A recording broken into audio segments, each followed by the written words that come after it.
Coucou, c'est Ocorus Vita. Retrouvez-moi dans Bras qui ça rencontre. À tout de suite.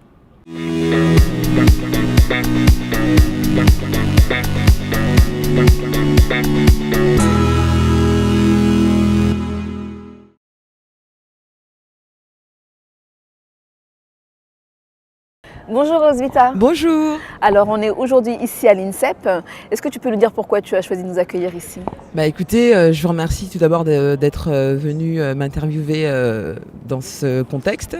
Il fait chaud et nous sommes ici parce que d'ici quelques minutes, je vais commencer à ma 4e séance de la semaine et dans des conditions vraiment plus bénéfiques qu'à l'extérieur. Et dis-nous, comment t'es venu le goût pour le 100 mètres haies?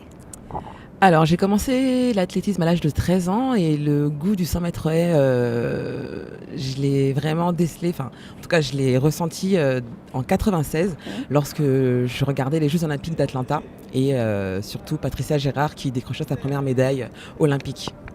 D'accord. Alors donc c'est un modèle, Patricia Gérard, j'imagine. Oui, ça a été un très bon exemple, un super bon moteur en tout cas.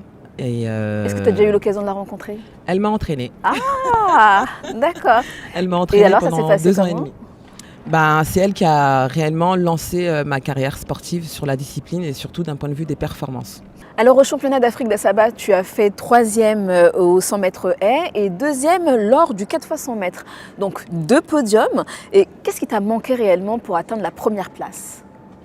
Une bonne préparation hivernale. C'est très compliqué l'athlétisme, surtout lorsque la collaboration entre l'entraîneur et l'athlète est mitigée. Donc j'ai eu un début de saison hivernale 2017 très compliqué. Je me suis retrouvée toute seule. J'ai rencontré mon entraîneur qui, grâce à lui, j'ai pu décrocher ces 2 titres en question, voire même 3, parce qu'on oublie qu'en dehors du fait d'arriver au championnat d'Afrique, j'ai quand même décroché mon premier titre au championnat de France élite en juillet à Albi. D'accord. Alors lorsqu'on finit sur le podium, on part forcément avec la médaille, mais également avec une prime de participation et de résultats. Est-ce que ça a été ton cas? Oui, je ne suis pas partie du territoire nigérian avec cette fameuse prime en question.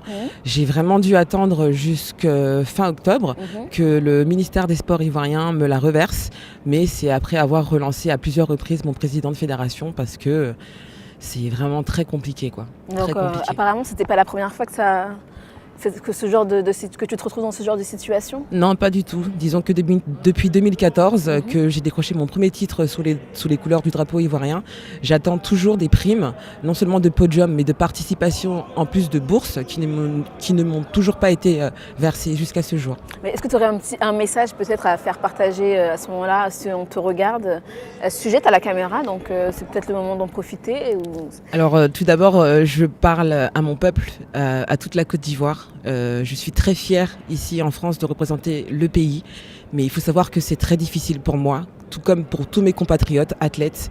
Cependant, aujourd'hui, j'ai la chance de pouvoir m'adresser à vous directement. S'il vous plaît, reversez-moi toutes ces primes qui, depuis 2014, ne m'ont pas été données. Merci beaucoup. Pour toi, représenter la Côte d'Ivoire, c'était une évidence. Et ta maman y est pour beaucoup aussi, si je ne me trompe pas. Oui, alors tout a commencé en 2012 lorsque je suis contactée par l'ancien président de la Fédération ivoirienne d'athlétisme, que je salue, monsieur Deivrimou, Nicolas, qui m'informe en fait que j'ai réalisé les minima pour participer aux Jeux Olympiques.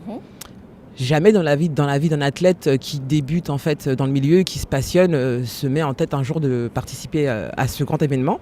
De là, j'ai répondu favorablement en fait après m'être entretenue avec les membres de ma famille. Mais avec le recul, est-ce que tu ne te dis pas que ça aurait pu ou ça aurait dû se passer autrement? Peut-être si tu courais sous les couleurs de la France, parce qu'il me semble que tu es arrivé en France quand même, tu avais 2 ans. C'est bien ça, oui. Je représentais la France de mes 18 à mes 22 ans. Ouais, et ensuite tu as changé. Et suite à ça, des saisons blanches, puisque des blessures à répétition et une grosse stagnation sur mes performances m'ont totalement en fait sorti, on va dire, du collimateur des listes ministérielles françaises. Ouais, d'accord. Et tu pouvais pas y retourner ou Alors, disons que j'aurais pu, cependant, pour des raisons que je ne citerai pas aujourd'hui, j'ai préféré balancer, voilà, pour ma patrie. D'accord. Et avec les autres sprinteurs, donc on les connaît, il y a Marie-Josée Talou, Muriel Aouré. Oui, c'est ça. Chez les hommes, on a Ben Youssef Meïté Oui. ou encore Arthur Gué-Cissé. Oui. Voilà, et j'en passe d'ailleurs. Hein. Willy. Voilà, donc on a une belle brochette, on va dire. Et on a la sensation que l'athlétisme ivoirien se porte très bien. En effet, et Dieu merci. Ouais. En effet, mes compatriotes qui vivent un peu partout dans le monde s'entraînent de leur côté, rencontrent également leurs difficultés, mais on ne lâche rien, on continue encore le combat parce qu'on sait que c'est pas facile. Et comment tu expliquerais un peu l'évolution, je pense, à tes débuts et maintenant ? Il y a vraiment une vraie progression au niveau des résultats. Alors oui, moi en effet, je fais partie des personnes qui, comme les bons vins, mûrissent avec le temps. J'ai commencé à progresser très tard, donc à l'âge de 25 ans.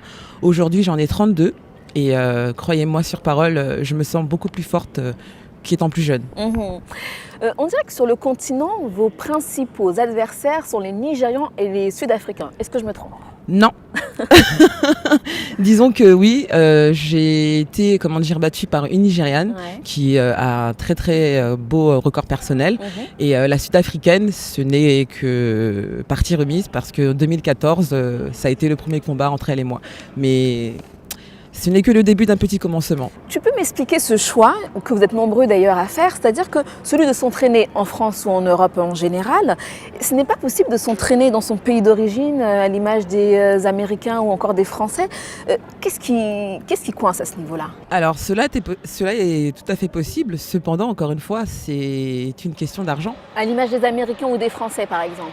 Enfin, c'est pas vraiment d'origine, parce que je dis d'origine, mais simplement pour les couleurs pour lesquelles ils courent, tout simplement. Oui, tout à fait. Écoutez, par exemple, en France, il existe des stages de regroupement par rapport à chaque discipline, que ce soit stage de haie, stage de sprint et autres. Là encore, la fédération et notre ministère ivoirien rencontrent pas mal de difficultés pour ne serait-ce que mettre en place ce genre d'événement qui pourrait nous, en tant qu'athlètes expatriés représentant la Côte d'Ivoire, nous permet de nous rassembler ne serait-ce qu'au moins une fois dans l'année sur le territoire ivoirien afin de préparer notre saison. Et ça, ils ont du mal à le mettre en place ? Tout à fait, oui. Tout à fait. Et je pense que cela n'a jamais été réellement questionné et mis en place. Donc concrètement, aujourd'hui, Rosvita Oku qui s'entraînerait en Côte d'Ivoire, c'est pas possible ? Avant une grande compétition ? Non, parce que financièrement, moi personnellement, je n'ai pas les moyens et même pour ma fédération, je pense que c'est quelque chose qui serait assez compliqué de mettre en place. Et par ailleurs, Rosvita, tu suis un entraînement d'enfer et c'est vraiment le cas de le dire. Comment tu le vis ça ? C'est pas trop fatigant à force ? Le plus long dans la préparation d'un athlète, c'est l'hiver, la période dans laquelle nous sommes actuellement. Parce qu'il faut savoir que je travaille, je fais 142 heures par semaine, je m'entraîne 39 heures. Et arrivé à un certain moment, comme là dans cette période où on approche des premiers meetings de début de saison, ça devient de plus en plus difficile, en effet. Il y a la fatigue, il y a pas mal de facteurs qui, des fois, déstabilisent, tant soit sur le plan financier que sur le plan psychologique, mais c'est comme ça, en fait, qu'il faut continuer à... Voilà. Et tu penses encore pouvoir te qualifier pour les prochains Jeux Olympiques à Tokyo en 2020 ? Est-ce que c'est possible ? Alors, je suis très croyante. Et franchement, je m'en remets à Dieu. Je n'ai pas la prétention de me dire que oui, j'y serai, etc., etc. Cependant, j'ai vraiment confiance en mon entraîneur et en ce qu'il m'apporte. Et tu en as l'envie alors ? Tout à fait, c'est mon objectif de fin de carrière. Et fin de carrière ? C'est ça. Alors ce seraient tes derniers Jeux ? Les derniers. Parce que j'ai été mise en échec en 2016, à 6 mois des Jeux Olympiques, pour des raisons, encore une fois, d'entraîneur et de collaboration. Là, c'est ma dernière revanche. Et franchement, ma foi, ma motivation personnelle et mon entraîneur feront réellement le nécessaire, en espérant que, bien évidemment, mon ministère et ma fédération me soutiennent dans mon projet. Place à la question du téléspectateur. La voici, je vais te la lire. Aujourd'hui, qu'est-ce qui pourrait te faire arrêter le sport ? Un enfant ? Ouais. C'est la plus belle réponse qu'on pouvait donner. Un enfant tomber enceinte ? Ouais. Parce que c'est vraiment le sport quelque chose que tu as dans les tripes, qui est en toi. C'est ça, Ça a c'est toujours ça, été c'est le une cas. passion. Même En fait, quand on voit tes vidéos d'entraînement, etc., on voit vraiment que tu en as envie. oui, j'aime ça. Ouais. Si je ne m'entraîne pas, je suis triste. Sincèrement, c'est comme quand on me dit, par exemple, je dois m'arrêter pour des raisons de blessure. Vraiment, je pense que c'est le plus gros coup dans la vie d'un athlète. Ouais. J'aime m'entraîner, j'aime le sport, j'aime souffrir. J'ai ça dans le sang, oui, certainement. En tout cas, depuis 18 ans, là, aujourd'hui, j'adore ça. C'est une drogue. Et on constate aussi que tu as eu souvent des soucis d'entraîneur, notamment, tu en parlais tout à l'heure. Et donc, qu'est-ce qui a manqué en fait? Qu'est-ce qui... Alors, celui de l'année dernière, c'est la communication et surtout la compréhension par rapport au fait qu'avec toutes ces années d'expérience, j'ai atteint quand même un seuil de capacité à moi-même reconnaître ce qu'il y a de bon pour moi, Ouais. ce qu'il ne voulait pas entendre. Et par contre, en 2016, à 6 mois des Jeux Olympiques, c'est vraiment l'aspect financier. D'accord. Parce qu'il faut savoir qu'avoir un entraîneur personnel, comme celui qui m'entraîne depuis mars 2018, c'est payant. Donc je n'ai pas toujours les moyens. Là, vous voyez, je dois payer mon entraîneur en plus de mes factures personnelles. Je m'en sors pas. Donc c'est vraiment pour ça que je fais vraiment appel au ministère des Sports Ouais, et à ma raison pour laquelle fédération. tes primes seraient éventuellement les bienvenues. Exactement. Voilà. On comprend tout à fait. Il y a quelques années, en 2012, tu disais, je cite, « Je suis étudiante dans le domaine du sport. Je prépare mes diplômes pour devenir coach et préparateur physique. » Alors, 7 ans après, où en est-on? Alors je suis coach sportif, oui, j'ai décroché mon BPJEPS en 2013. Félicitations. Merci beaucoup. Cependant, je travaille dans un secteur tout autre, totalement différent, avec des enfants. Ah, des enfants. Voilà, des jeunes polistes, les meilleurs de leur discipline au CDFAS dans le 95. D'ailleurs, petit clin d'œil à mes protégés. Donc j'encadre 14 basketteuses. J'ai des pauses au matin, je les accompagne sur le temps d'études, je veille sur elles le soir. Et ça me permet réellement de pouvoir m'entraîner parce que de 8h à 19h, ben, voilà, comme vous pouvez le voir, aujourd'hui même, je suis présente sur la structure pour mener à bien la continuité de ma préparation sportive. À quoi ressemblera ta reconversion après le sport? Je rentrerai bien dans la douane. Ouais. Et Totalement pourquoi? différent.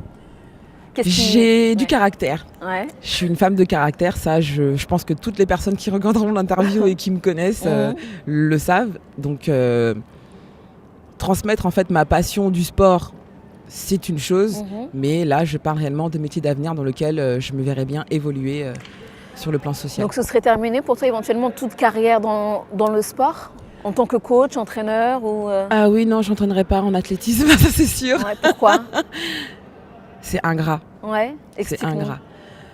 Bah, pour avoir été entraîné par des personnes, des fois on est tellement attaché sur le plan sentimental à son coach que le quitter pour un autre, c'est très difficile. Donc si moi, je venais en fait à subir le même sort, je pense que j'aurais un peu de mal à m'en remettre parce qu'on est certes des athlètes, des entraîneurs, mais on reste des humains. Avant tout.